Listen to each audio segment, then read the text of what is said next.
प्रतिबिम्ब पोडकास्टको पर्खाइमा बस्नुभएका तपाईँ तमाम दर्शकहरूमा म स्वागत गर्दछु। कार्यक्रम प्रस्तुता कुशल न्यौपाने। प्रतिबिम्ब पोडकास्ट नेत्रहीन युवा सङ्घ नेपालले अन्तर्राष्ट्रिय युवा दिवसको अवसर पारेर सुरुवात गरेको पोडकास्ट सिरिज हो।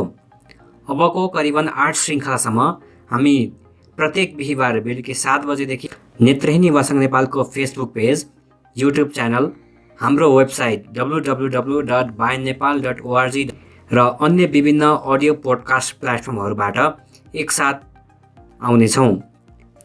यस पोडकास्टमा हामी दृष्टि सम्बन्धी अपाङ्गता भएका व्यक्तिहरूले विभिन्न क्षेत्रमा हासिल गर्नुभएको सफलताको बारेमा उहाँहरूसँग प्रत्यक्ष रूपमा कुराकानी गर्नेछौँ र हामीले के आशा राखेका छौँ भने उहाँहरूको जीवन भोगाइबाट तपाईँहरूको जीवनमा पनि केही परिवर्तन ल्याउन सकिन्छ कि भन्ने उद्देश्य हामीले राखेका छौँ। अब लागौँ आजको अतिथितर्फ। आजको पोडकास्ट श्रृङ्खलामा हामी नेत्रहीन युवाहरूको हक हित र अधिकारका लागि निरन्तर रूपमा काम गरिरहेको सङ्घ संस्थाहरूबाट नेतृत्वदायी भूमिकामा रहनुभएका एक व्यक्तिसँग कुराकानी गर्दैछौँ। आजको पोडकास्टमा कुराकानीको लागि मैले अर्जुन रावललाई निम्त्याएको छु। अर्जुन रावलको बारेमा बताउनु पर्दा उहाँ एक नेत्रहीन युवा हुनुहुन्छ। नेत्रहीन युवा सङ्घ नेपालको केन्द्रीय सदस्यको रूपमा कार्यरत हुनुहुन्छ भने नेपाल नेत्रहीन सङ्घ सुदूरपश्चिम प्रदेशको अध्यक्ष समेत हुनुहुन्छ र उहाँ पेसाले अहिले शिक्षण पेसामा आबद्ध हुनुहुन्छ र उहाँले यो स्थानसम्म आइपुग्न के कस्ता चुनौतीहरू सामना गर्नु पर्यो र अहिले उहाँ नेत्रहीन युवाहरूको नेतृत्वदायी भूमिकामा रहनु भएको छ र नेत्रहीन युवाहरूको समग्र अवस्था के कस्तो छ भन्ने बारेमा कुराकानी गर्नको लागि हामीसँग हुनुहुन्छ अर्जुन रावलज्यू। अर्जुनजी, तपाईँलाई कार्यक्रममा स्वागत छ। धन्यवाद। तपाईँको दिनचर्या अहिले कसरी बितिरहेको छ? वास्तवमा मेरो दिनचर्या चाहिँ यो कोभिड-19 भन्दा अगाडि र कोभिड-19 भन्दा पछाडि धेरै फरक भएर बितिरहेको छ। कोभिड-19 भन्दा अगाडि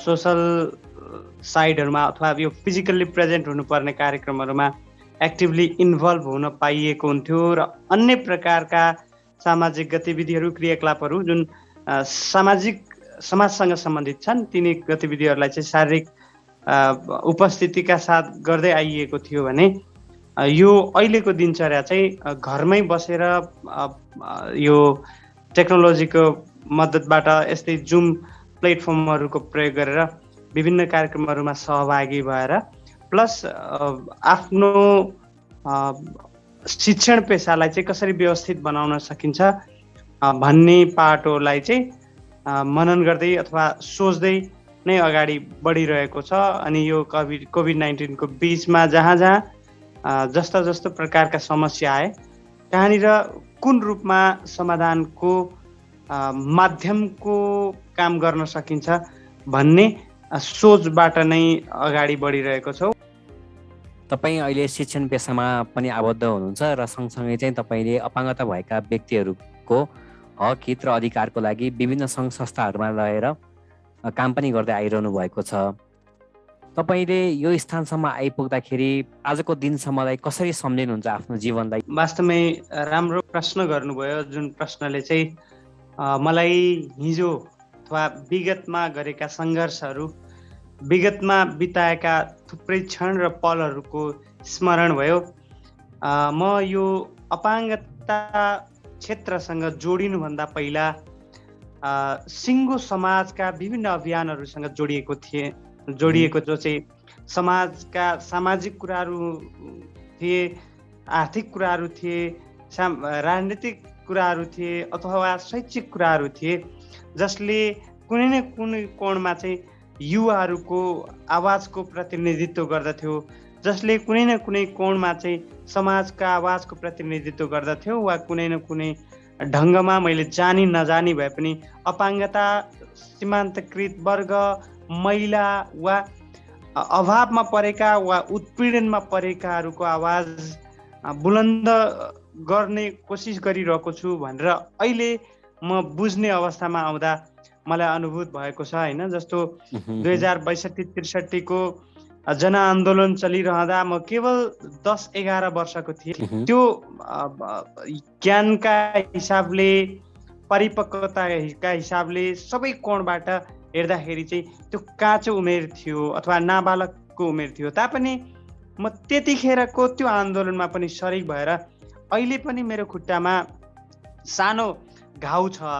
यो लम्की भन्ने ठाउँमा चाहिँ प्रहरीले हानेको लट्ठी प्रहार भएर मेरो खुट्टामा चोट लागेको छ। त्यसैले यी यावत गतिविधिहरू चलाउँदै गर्दा, सहभागी हुँदै गर्दा होइन 2074 सालतिर सामाजिक अर्को एउटा अभियानको नेतृत्व गरियो, जसले धनगढी के अरे अत्तरिया धनगढी 6 लेन सडक छ, त्यो सडक चाहिँ साँघुरो बनाउने प्रयास कतिपय क्षेत्रबाट भयो। जुन सडकलाई चाहिँ 6 लेनका लागि बनाउनु पर्छ भन्ने योजनाका साथ अगाडि आयो, तर केही घरहरू, केही ठुला बडा भनाउँदाहरूका कारणले गर्दाखेरि चाहिँ विकास खुम्चिने स्थितिमा आइसके पछाडि त्यहाँनिर पनि एउटा युवाहरूको कमिटी फर्मेसन गरेर, समूह निर्माण गरेर चाहिँ त्यहाँ करिब 1.5 महिनाको आन्दोलन चलाइसके पछाडि एउटा खालको परिणाम मिल्यो। त्यो हाम्रो मात्रै प्रयासले थिएन, त्यहाँ अरू बौद्धिक जमातहरू, अरूको प्रयास पनि थियो।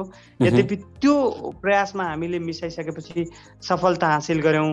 यसका साथसाथै म कलेज पढ्दै गर्दा विद्यार्थी राजनीतिहरू अथवा समाज सेवाका पार्टमा काम गर्दै आइरहेको थिएँ। त्यो छात्रवृत्ति अथवा अध्ययनका सिलसिलामा कहीँ कतैबाट समस्या सृजना हुने कार्य हुन्थ्यो भने म त्यहाँनिर चाहिँ उपस्थित भएर त्यहाँनिर यो समस्यालाई समस्याकै रूपमा सृजना गर्ने अथवा समस्यालाई समस्याकै रूपमा जिउन दिने भन्दा पनि समाधान उन्मुख बनाउनु पर्छ भन्ने प्रयासका साथ थुप्रै प्रयासहरू गरिए र ती प्रयासहरूले सार्थकता पाएको अनुभूत म र मसँग रहेका धेरै युवाहरूले गरेका छन्। अहिले पनि म आफ्नो ढङ्गबाट आफूले कमाइ गरेका विभिन्न कमाइहरूलाई मिनिमम इयरली भए पनि 10% डोनेट गर्न पर्छ भन्ने कोणबाट आफूलाई त्यतापट्टि केन्द्रित गर्न खोजिरहेको छु। यसर्थ यो अवस्थामा म आइपुग्नुका पछाडि चाहिँ थुप्रै अप्ठ्यारा, थुप्रै चुनौतीहरू, थुप्रै अभावहरू मैले भोग्दै आएको छु। घरबाट दिएका कतिपय चिजहरू म त्यसलाई आफूले प्रयोग गर्नका साथसाथै अरूको मभन्दा अलि अप्ठ्यारो स्थितिमा परेको देख्न बित्तिकै उसलाई सपोर्ट गरेर आफू अभावमा मैले बाँचेका कतिपय पलहरू मसँग छन्। यी यावत प्रकारका चिजहरू गर्दै पछि गएर चाहिँ नेत्रहीन युवा सङ्घ नेपाल चाहिँ कैलाली जिल्लामा स्थापना गरियो, जस पछाडि चाहिँ म यो अपाङ्गता क्षेत्रमा जोडिए। त्योभन्दा अगाडि चाहिँ म विशेष गरी समाजसँग, सामाजिक गतिविधिहरूसँग जोडिएको थिएँ। भनेपछि तपाईँले विभिन्न सङ्घर्ष गर्दै सुरुवाती समयमा चाहिँ समाजमै विद्यमान रहेका समस्याहरू, चाहे त्यो सामाजिक समस्या किन नहोस् अथवा विकास निर्माणका समस्याहरूसँग जुझ्दै आउनु भएको रहेछ। त्यो बेलामा तपाईँ आफैमा दृष्टि सम्बन्धी अपाङ्गता भएको व्यक्ति, त्यसमा पनि तपाईँसँग विभिन्न कठिनाइहरू त धेरै थियो होला। त्यसका बावजुद पनि तपाईँले यति ठुलो जुन सफलता हासिल गर्नुभएको छ, त्यो बेलामा चाहिँ समाजका अन्य सदस्यहरूलाई जुन तपाईँले बुन्नुभएको योजनामा समावेश गरेर अगाडि बढ्नको लागि तपाईँले के कस्ता चुनौतीहरू सामना गर्नु पर्यो र कसरी चाहिँ त्यो ठुलो क्याम्पेनलाई तपाईँले सक्सेसफुली सम्पन्न गर्न सक्नुभयो? वास्तवमै मलाई जहिले पनि यहाँनिर एउटा कुरो चाहिँ सबै युवाहरूलाई अथवा सबै श्रोता महानुभावहरूलाई, दर्शक महानुभावहरूलाई सेयर गर्न मन लाग्छ। त्यो भनेको चाहिँ हामी सफल हुनका लागि हामीसँग ज्ञान मात्रै भएर हुँदैन होइन, हामीसँग निरन्तरता भएर मात्रै हुँदैन। हामीसँग चाहिँ 3-4 वटा कुराहरू हुनुपर्छ, जस्तो कन्टेन्ट पनि हामीसँग हुनुपर्छ, कन्फिडेन्ट हामीसँग हुनुपर्छ, त्यसै गरी क्लियर भिजन हामीसँग हुनुपर्छ र यसका साथसाथै कस्तो हो भने कन्टिन्युटी, क्लियरिटी, कन्फिडेन्ट मात्रै पनि भएर हुँदैन, डिसिप्लिन पनि हामीसँग हुनपर्छ, जसले गर्दाखेरि चाहिँ हामीले चाहेको उद्देश्य, हामीले चाहेको परिणामलाई हामी हात पार्न सक्छौँ भन्ने कुरा चाहिँ म अनुभूत गर्छु। र अर्को एउटा कुरो म जहिले पनि एउटा प्रिन्सिपललाई फलो गर्छु, people do what you do, people do not do what you say. यो प्रिन्सिपललाई फलो गर्दाखेरि चाहिँ मैले के गर्छु अथवा मैले के भने भन्दा पनि मैले के गरेँ भन्ने कुरालाई चाहिँ तपाईँहरूले प्राथमिकता दिनुहोला भन्ने कुरालाई म जहिले पनि मेरो पेरिफेरीमा रहनुहुने साथीहरूलाई अरूहरूलाई चाहिँ म भन्दै आएँ।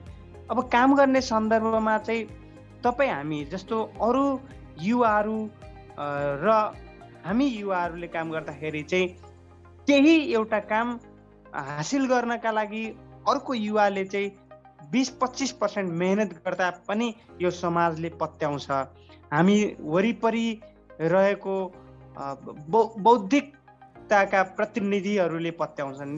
तर त्यही काम हामीले 100% मेहनत गर्दाखेरि पनि इन्नर पार्टमा चाहिँ कतै भन्ने टाइपको क्वेसन उनीहरूमा रहिरहेका कारणले गर्दाखेरि चाहिँ हामीलाई त्यसले अवरोध गर्यो। जस्तो म अहिले जहाँ छु, म जहिले पनि के भन्छु भने यो मेरो निराशा बोलेको होइन, यथार्थता बोलेको म भन्छु। जस्तो म जुन यात्रामा हिजो थिएँ त्यो यात्राले पुर्याउनु पर्ने ठाउँमा म छैन। म मेहनतले पुर्याउनु पर्ने, मेहनतका कारणले पुग्नु पर्ने ठाउँमा म छु। यद्यपि मेरो हिजोको यात्रा तपाईँलाई अघि पनि मैले ब्याकग्राउन्ड पृष्ठभूमिमा बताएँ, सामाजिक काम या त्यहाँ यो त्यो राजनीतिक गतिविधिहरू, ती सबै यात्राहरूले चाहिँ म अहिले टिचिङ पेसामा पुग्न पर्ने मान्छे होइन।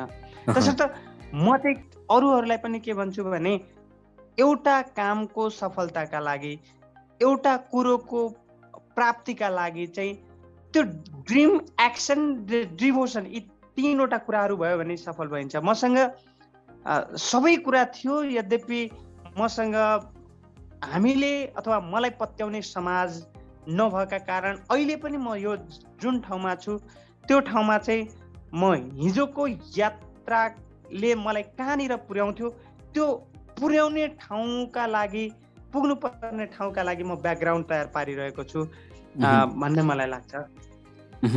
यो त हामीले अहिले तपाईँले यो स्थानसम्म आइपुग्दासम्मको तपाईँको सङ्घर्षको बारेमा हामीले कुरा गऱ्यौँ र तपाईँले आफ्नो समाजमा रहेर के कस्ता कामहरू गरिरहनु भएको छ भन्नेमा कुरा गऱ्यौँ।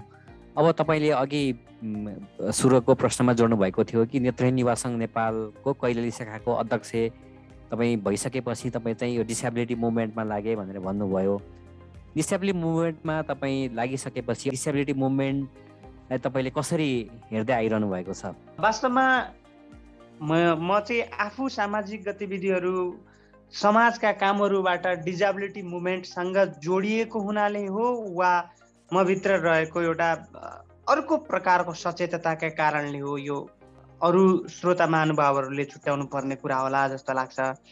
यो डिसेबिलिटी मुभमेन्टलाई वान वेबाट अथवा डिसेबिलिटी मुभमेन्टकै ढङ्गबाट अगाडि बढाइनु हुँदैन। यसलाई स्पेसिफिक हो, तर यो स्पेसिफिक हो भन्दैमा एकाङ्की ढङ्गले चाहिँ यो मुभमेन्टलाई अगाडि बढाइनु हुँदैन भन्ने मलाई लाग्छ। अहिले एकाङ्की ढङ्गले वा एकै हिसाबले चलाइएको हो त म भन्दिनँ, तैपनि जब हामी अपाङ्गता भएका व्यक्तिहरूलाई समाजको साथ चाहिन्छ भनिरहेका हुन्छौँ भने समाजलाई साथ दिनुपर्ने कन्डिसनमा पनि हामी पुग्न पर्छ। जस्तो तपाईँ, म, अरू हामी जस्ता, म जस्ता अपाङ्गता भएका व्यक्तिहरू भन्दा त यो समाजमा अरू साङ्ग व्यक्तिहरू त मभन्दा कैयौँ गुणा पछाडि छन् नि त कतिपय मान्छेहरू।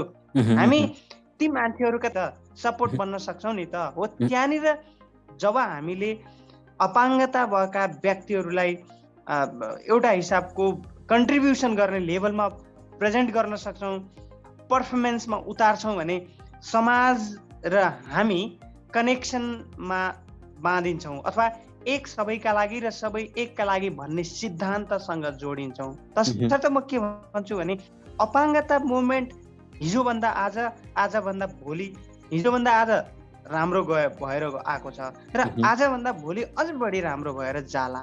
तर म आज पनि सन्तोष मान्नुपर्ने स्थितिमा, खुसी हुनुपर्ने स्थितिमा छैन। यसको अर्थ आलोचना मात्रै म गरिरहेको छैन। यो चिजलाई चाहिँ समाजसँग कनेक्ट गर्नु आवश्यक छ।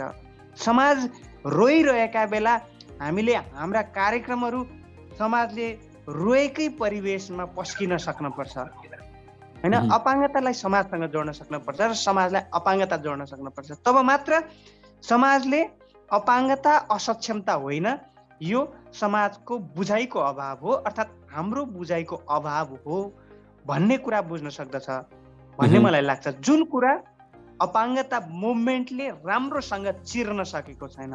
उदाहरणका लागि हामी जसको सवाल उसैको नेतृत्व भन्ने कुराको एडभोकेसी गरिरहेका छौँ, वकालत गरिरहेका छौँ। जसको सवाल उसैको नेतृत्व भन्ने कुरालाई समाजमा बुझाएर समाजलाई हाम्रो साथमा लिन आवश्यक छ र समाजमा कतिपय अरू हामी जस्ता वर्गहरू छन्, समूहहरू छन् जसले पनि जसको सवाल उसको नेतृत्व भन्ने कुराको वकालत गरिरहेका छन् र तिनीहरूलाई पनि कोलाबोरेटिभली हामीले लान सक्यौँ।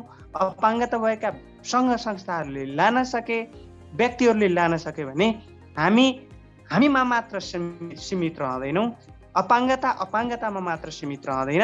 अपाङ्गता समाजको अङ्गको रूपमा स्थापित हुन्छ र समाजको अङ्गको रूपमा जब अपाङ्गता स्थापित हुन्छ तब समाजको एक अङ्गलाई दुख्दा समाजलाई दुख्छ र समाजलाई दुख्दा अपाङ्गता भएका व्यक्तिहरूलाई दुख्छ, सङ्घ संस्थालाई दुख्छ। त्यसैले समाजबाट अलिकति पृथक राखेर अपाङ्गताको मुभमेन्टलाई नहाकियोस्। तसर्थ यी सबै कुराहरूको रखाइले चाहिँ मेरो अहिलेको अपाङ्गता मुभमेन्टको प्रतिको बुझाइ अथवा ती विषयवस्तु प्रतिको हृदयङ्गमताले के भन्छ भने अपाङ्गता मुभमेन्ट सुधार उन्मुख छ, समाजसँग जोडिनतिर अगाडि बढिरहेको छ, जसकारण समाज पनि हामीसँग जोडिरहेको छ भन्ने मलाई लाग्छ। तपाईँ आफैमा एउटा युवा नेतृत्व, अपाङ्गता मुभमेन्टमा केही परिवर्तन ल्याउँछु भन्ने उद्देश्य राखेर तपाईँ यो मुभमेन्टमा होमिनु भएको, तपाईँले आउँदाखेरि अपाङ्ग मुभमेन्टको अवस्था कस्तो थियो र तपाईँ यो अपाङ्गता मुभमेन्टमा आउँदाखेरि तपाईँले समग्र अपाङ्गता भएका व्यक्तिहरूको सवालहरूमा के कतिको सम्बोधन भएको पाउनु भएको थियो र तपाईँ जुन अहिले नेतृत्व गर्दै हुनुहुन्छ, नेतृत्व तहमा तपाईँ जुन अहिले हुनुहुन्छ, त्योमा तपाईँ पुगिसकेपछि चाहिँ तपाईँले आफूले चाहिँ यो अपाङ्गता क्षेत्रको मुभमेन्टमा के कस्ता उल्लेखनीय कामहरू गर्नुभएको छ अहिलेसम्मको अवस्थामा? वास्तवमै अपाङ्गता क्षेत्रमा म जोडिँदाखेरि सामान्यतया थुप्रै काम भएको छ भन्ने बुझाइका साथ जोडिएको थिएँ र काम भएको पनि थियो, छ पनि। अनि म अपाङ्गता क्षेत्रमा जोडिँदाखेरि चाहिँ मलाई के लाग्थ्यो भने यो अपाङ्गता क्षेत्रमा धेरै काम भइसकेको छ जस्तो लाग्थ्यो र मेरो त्यो अनुभूति बेठिक थिएन, ठिक थियो। तर म जतिखेर अपाङ्गता मुभमेन्टमा जोडिँदै थिएँ त्यतिखेर चाहिँ अपाङ्गता भएका धेरै युवाहरूलाई अपाङ्गता अधिकार ऐन के हो, नेपालको संविधानमा अपाङ्गता भएका हक अधिकार कहाँनिर छन्, के छन्, सिआरपिडी भनेको के हो र त्यहाँ हाम्रा हक अधिकारलाई कसरी सुनिश्चित गरिएको छ र तिनै कुराहरूलाई चाहिँ समाजमा अथवा राज्यका तहहरूमा एडभोकेसी गर्दाखेरि कसरी प्रयोग गर्न सकिन्छ भन्ने कुरामा चाहिँ अपाङ्गता भएका युवाहरू ले राम्रोसँग जानेका थिएन अथवा अनजान थिए भन्छु म। तर अहिले सिआरपिडी नसुन्ने युवा अपाङ्गता भएको युवा छैन, ऐन नसुन्ने अपाङ्गता भएको युवा छैन, संविधानमा भएका व्यवस्थाहरू नसुन्ने युवा छैन। यो मेरो उपलब्धि हो, यो अपाङ्गता क्षेत्रको उपलब्धि हो भन्ने मलाई लाग्छ। 2, प्रविधिमा अपाङ्गता भएका युवाहरू अहिले भन्दा धेरै ब्याक थिए र अझ यो कोभिडले त अपाङ्गता भएका युवाहरूको टेक्नोलोजीको क्षेत्रमा गुणात्मक परिवर्तन ल्याइदिएको छ भन्छु, जसमा नेत्रहीन युवा सङ्घ नेपालको ठुलो योगदान छ। पर्सनली सुदूरपश्चिममा म पनि भएका कारणले यहाँनिर मेरो पनि त्यहाँनिर योगदान रह्यो भन्छु। तेस्रो कुरो, शिक्षाका क्षेत्रमा नेत्रहीन युवा सङ्घ नेपाल वा अरू सङ्घ संस्थाहरूले ल्याएका उपलब्धिहरू, चाहे त्यो आधा घन्टा थपका व्यवस्थाहरू हुन्, चाहे त्यो अन्य उपलब्धिहरूलाई कार्यान्वयन गर्ने क्षेत्रमा चाहिँ राम्रो कोअर्डिनेसन गरिएको छ भन्ने लाग्छ। उदाहरणका लागि अघिल्लो साल अछाममा बाढी पहिरो जाँदा सुदूरपश्चिम प्रदेश नेत्रहीन सङ्घको समन्वयमा हामीले करिब 50,000 जतिको सामान त्यहाँ वितरण गर्यौं।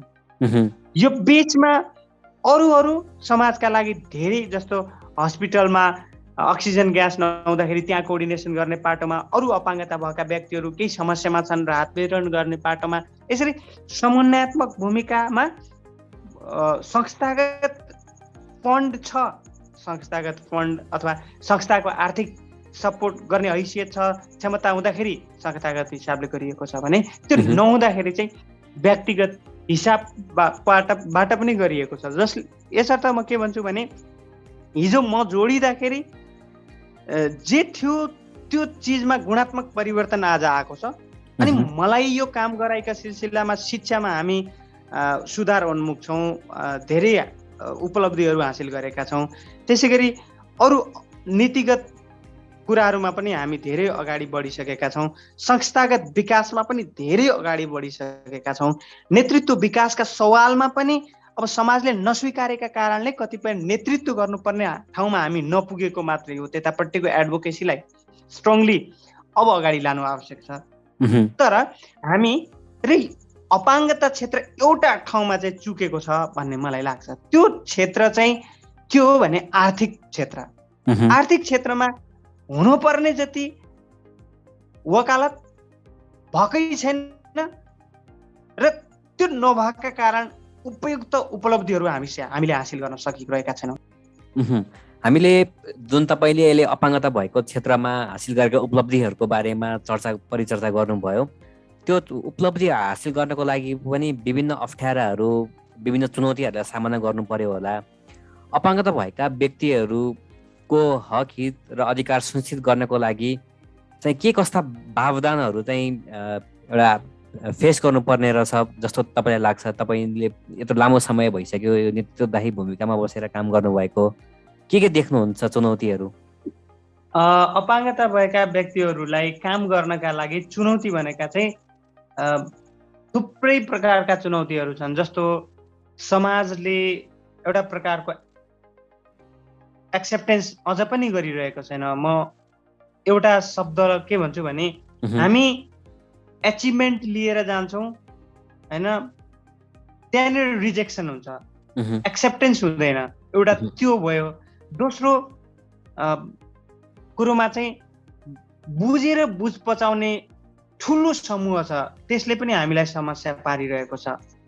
तेस्रो आफ्नै प्रकारका हामीमा लिमिटेसनहरू छन्, ती लिमिटेसनलाई चाहिँ समाजले असीमितताको रूपमा नबुझेर असक्षमता भनेर बुझिरहेको छ। चौथो हामी कतिपय चिजमा चाहिँ प्रविधिमा अझ पनि हाम्रो एक्सेस हुन सकिरहेको छैन। समाजद्वारा अथवा राज्यद्वारा तय पारिएका विभिन्न सेवा सुविधाहरूलाई चाहिँ अपाङ्गता मैत्री बनाउन नसकिनु पनि अर्को एउटा चुनौतीको रूपमा छ भने भौतिक संरचनाहरू त चुनौतीका कुराहरू नै भए। जुन विभिन्न चुनौतीहरू त छँदै नै छन्, त्यो चुनौतीका बावजुद पनि अपाङ्गताको क्षेत्रमा पनि विभिन्न अवसरहरू पक्कै पनि छन्। अझै पनि हाम्रो समाजमा धेरै अपाङ्गता भएका व्यक्तिहरू विभिन्न चुनौती र अवसरबाट वञ्चित भइरहेका छन् भने कति अपाङ्गता भएका व्यक्तिहरू त समाजमा अझै आफूले स्वीकार्न पनि सकिरहेका छैनन्। अपाङ्गता भएका व्यक्तिहरूलाई चाहिँ के कस्ता चुनौती र अवसरहरू छन् जस्तो लाग्छ? अवसरहरूलाई सम्भावनामा बदल्नका लागि र ती सम्भावनाहरूलाई चाहिँ यथार्थतामा बदल्नका लागि पहिलो कुरो अपाङ्गता भएको व्यक्तिले म अपाङ्गता भएको व्यक्ति हो भन्ने कुरा स्वीकार्न सक्नुपर्छ। त्यस पछाडि आज समाजमा, राज्यमा अथवा सबै प्रकारका बौद्धिक जमातहरूले, नागरिक समाजले अँगालेको आत्मसात गरेको एउटा विषय के हो भने त्यो समावेशीकरण हो, त्यो समावेशिता हो। त्यो समावेशितालाई समाजले आत्मसात गर्नु, नागरिक समाजले आत्मसात गर्नु, राजनीतिक दलहरूले आत्मसात गर्नु भनेको हाम्रा सम्भावनाहरूका दायरा फराकिलो भएर जानु हो। उदाहरणका लागि अबको भविष्य हाम्रा लागि राजनीतिक जीवनका लागि सम्भाव्य एउटा बाटो बन्न सक्छ। त्यसै गरी प्रविधिको क्षेत्रमा एउटा छुट्टै प्रकारको सम्भावना हुन सक्छ। त्यसै गरी हाम्रा धेरै साथीहरू सडक सङ्गीतमा छन्, अरू प्रकारका क्षमता भएका साथीहरू छन्। ती सडक सङ्गीतमा भएका साथीहरूले त्यही चिजलाई अलिकति परिमार्जन गर्ने हो भने उहाँहरूको ठुलो स्टेज बन्न सक्छ, स्टेज सोहरू हुन सक्छन्। मात्रै successful persons don't do different thing but they do something in different way भने जस्तो त्यो चिज जो हामी गरिरहेका छौँ, त्यो चिज जो हाम्रा साथीहरू गरिरहेका छन्, त्यो चिजलाई अलिकति फरक ढङ्गले परिष्कृत ढङ्गले बदलिदिने हो भने मात्रै पनि थुप्रै प्रकारका सम्भावनाहरू हामीसँग छन्। जस्तो सडक सङ्गीतमा हिँडिरहेका धेरै साथीहरूले साङ्गीतिक क्षेत्रको लिड गर्ने हैसियत राख्दैनन् भन्ने कुरामा म विश्वास गर्दिनँ। तसर्थ हाम्रो सामाजिक राजनीतिक जीवनमा सम्भावना छ। शैक्षिक जीवनमा आज पनि 400 450 दृष्टिविहीन अपाङ्गता भएका युवाहरू शिक्षण पेसामा कार्यरत छन्। त्यसै गरी लोकसेवा आयोगका विभिन्न परीक्षाहरूमा उत्तीर्ण भएर लोकसेवा आयोगका विभिन्न प्लेटफर्महरूले दिने ठाउँहरूमा अपाङ्गता भएका व्यक्तिहरू छन्। तसर्थ अपाङ्गता भएका व्यक्तिहरू समस्यामा मात्रै जिउँछन् भन्ने होइन। अपाङ्गता भएका व्यक्तिहरू समस्यामा जिरहेकाहरूलाई समस्या मुक्त पार्ने भूमिकामा पनि उभिन सक्छन्। त्यो सम्भावना हामीसँग छ। त्यसै गरी पछिल्लो समय अनलाइन मिडियाहरू, त्यसै गरी अन्य प्रकारका मिडियाहरू, रेडियो कर्मीहरू, जर्नालिस्ट बन्ने सम्भावना पनि अपाङ्गता भएका, दृष्टिविहीन अपाङ्गता भएका युवाहरू, अन्य अपाङ्गता भएका युवाहरूमा छ। युवामा हरेक प्रकारको सम्भावना छ। ती सम्भावनाहरूलाई चाहिँ साकार पार्नका लागि चाहिँ अघि पनि भने हामीसँग स्पष्ट भिजन चाहिँ हुनपर्छ भनेर भन्छु। त हामीले विभिन्न सम्भावनाहरूको बारेमा कुरा गऱ्यौँ र अब हामी कार्यक्रमको अन्त्य खण्डमा पनि आइसकेका छौँ र हाम्रो यो पोडकास्ट सिरिज सुनेर बस्नुभएका जुन हाम्रो तमाम श्रोताहरू हुनुहुन्छ उहाँहरूलाई चाहिँ के सन्देश दिन चाहनुहुन्छ? अहिले सुनेर बस्नुभएका सम्पूर्ण दर्शक वृन्दहरूमा, श्रोता महानुभावहरूमा चाहिँ के भन्छु भने म जहिले पनि कतिपय प्लेटफर्महरूमा सेयर गरिरहेको हुन्छु जसबाट म आफू पनि इन्स्पायर्ड छु, होइन, प्रभावित छु अथवा प्रेरित छु। त्यो भनाइ म यहाँनिर सेयर गर्न चाहन्छु, जो चाहिँ कार्ल मार्क्सले भन्नुभएको छ, संसारमा हार्नका लागि केही छैन केवल एउटा शक्ति बाहेक, तर जित्नका लागि सारा संसार छ। हामी अपाङ्गता भएका व्यक्तिहरू म शारीरिक रूपमा कमजोर छु भन्ने कतिपय अपाङ्गता भएका व्यक्तिहरूलाई लाग्छ होला। मैले भनेको भनाइ शक्तिमा हामीभन्दा बलियो त हात्ती छ नि, हामीभन्दा बलियो त डाइनोसर थियो नि, तर डाइनोसरले संसार जित्न सकेन। हात्तीलाई शारीरिक बलमा कमजोर मानिसहरूले चलाइरहेका छन्। तसर्थ शक्तिमा म कमजोर छु, शारीरिक शक्तिमा म निपुण छु अथवा अपूर्ण छु भन्दैमा हामीले चाहिँ त्यो शारीरिक शक्तिलाई सबै थोक नठानौँ। शारीरिक शक्ति केही होइन भन्ने कोणबाट त्यो उग्र हिसाबले पनि म जानुपर्छ भन्दिनँ, तर शारीरिक शक्तिलाई नै सबै थोक ठानेर आफूसँग भएका चिजहरूलाई गुमाउने स्थितिमा हामी जानु हुँदैन। र हामीले जानुपर्ने भनेको चाहिँ संसारमा जित्नका लागि सारा संसार छ भन्ने कोणबाट जानुपर्छ। 1, 2 we should focus on what we have rather than what we lack. मसँग के छ भन्ने कुरालाई ध्यान दिनुपर्छ, न कि मसँग के छैन भन्ने कुरालाई। तसर्थ यी यावत पाटोहरूलाई ख्याल गरेर तपाईँ हामी अगाडि बढ्न सक्यौँ भने सम्भावना हामीसँग छ। सम्भावनालाई सार्थक रूप दिने क्षमता हामीसँग छ र समाजमा विभिन्न प्रकारका अप्ठ्यारा, असहजता केवल हामीलाई मात्र छैन, अरू धेरैहरूलाई पनि छ। तसर्थ म समाजका समस्याहरूसँग लड्छु भन्ने मान्यता हामीले राख्ने होइन। म समाजका समस्याहरूलाई समाधान गर्ने सामर्थ्य राख्छु भन्ने कोणबाट तपाईँ हामीले सोच्नुपर्छ भन्ने कुरा म राख्छु। र अन्त्यमा मलाई सुनिदिनु भयो सम्पूर्ण दर्शक महानुभावहरू, श्रोता महानुभावहरूलाई चाहिँ म हार्दिक धन्यवाद दिन चाहन्छु। र यो अवसरका लागि तपाईँ कुशलजीलाई पनि हार्दिक धन्यवाद दिन चाहन्छु र यो सिङ्गो टिमलाई हार्दिक धन्यवाद दिन चाहन्छु। धेरै धेरै धन्यवाद अर्जुनजी। आफ्नो व्यस्त समयका बावजुद पनि तपाईँले हामीलाई समय दिनुभयो र आफूले गर्दै आइरहेको कामबाट धेरै युवाहरूलाई प्रेरित गर्नको लागि जुन तपाईँले आफ्नो भनाइहरू राख्नुभयो त्योबाट पक्कै पनि हाम्रो श्रोताहरूले कार्यक्रम सुनेर मोटिभेट हुनुभयो होला भन्ने अपेक्षा हामी राखेका छौँ। आदरणीय दर्शकवृन्द, आज हामीले कार्यक्रम प्रतिबिम्बमा नेत्रहीन युवा सङ्घ नेपालका केन्द्रीय अध्यक्ष एवं नेपाल नेत्रहीन सङ्घ सुदूरपश्चिम प्रदेशका अध्यक्ष अर्जुन रावलज्यूसँग हामीले कुराकानी गऱ्यौँ।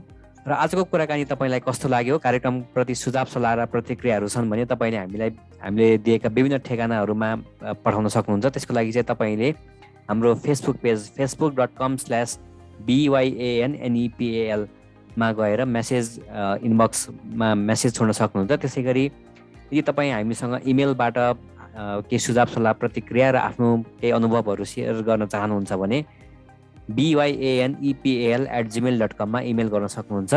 अर्को हप्ता अन्य कुनै अतिथिसँग फरक विषयमा हामी कुराकानी गर्न आउने नै छौँ। त्यतिन्जेलसम्मको लागि तपाईँको समय सुखद बितोस् भन्दै म कार्यक्रम सञ्चालक कुशल पनि तपाईँको माझ बिदा हुन चाहन्छु। हस्, नमस्कार।